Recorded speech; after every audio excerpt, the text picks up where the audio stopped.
ስብሐት ለከ ኢየሱስ እሙየ በእንቲአነ ኢየሱስ ሙቁህ እንተ አቅሙከ Au nom du Père, du Fils et du Saint-Esprit, un seul Dieu. Amen.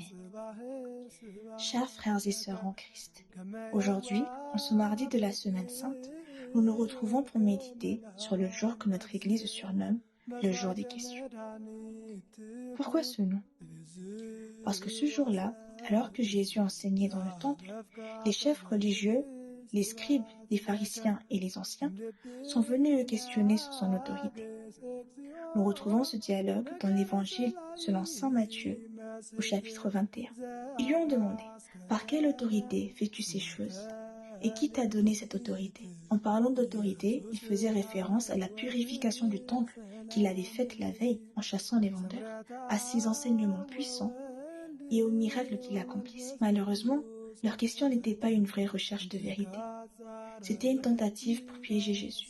En voyant leur hypocrisie, Jésus ne leur donne pas une réponse directe. Au lieu de cela, il leur pose une question à son tour.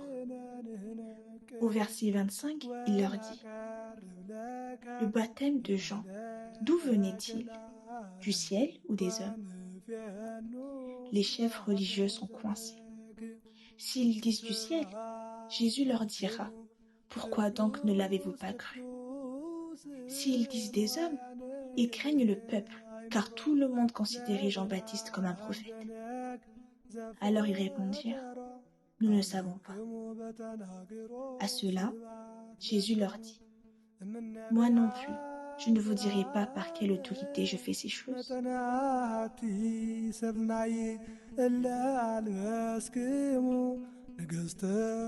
La source du problème est un esprit fermé. Ce n'est pas que Jésus ne voulait pas révéler son autorité. Au contraire, il l'avait déjà montré par ses œuvres. Le problème, c'est que leur cœur était endurci. Il n'était pas venu pour apprendre, non, mais pour condamner. Jésus savait que ceux qui refusent de croire en Jean ne croiront pas non plus au Fils de Dieu. Leur orgueil religieux les empêchait de reconnaître l'autorité divine qui était devant eux. Ce qu'ils ne savaient pas, c'est que l'autorité de Jésus vient du Père. Tout au long des évangiles, Jésus montre que son autorité ne vient pas des hommes, ni d'une institution, mais du Père céleste.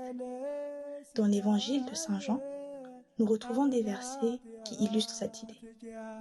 Au chapitre 5, verset 43, nous retrouvons « Je suis venu au nom de mon Père, et vous ne me recevez pas. » Au chapitre 10, verset 18, « J'ai le pouvoir de donner la vie et j'ai le pouvoir de la reprendre. » Jésus n'avait pas besoin de l'approbation des chefs religieux, car il est le Fils de Dieu, investi de l'autorité divine pour enseigner, guérir, pardonner et sauver. Et nous, comment recevons-nous l'autorité de Jésus?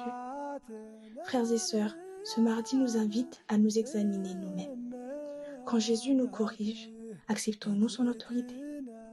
Quand il nous appelle à changer de vie, obéissons-nous à sa voix? Sommes-nous comme ces pharisiens, prêts à questionner Dieu, mais lents à nous soumettre à sa vérité?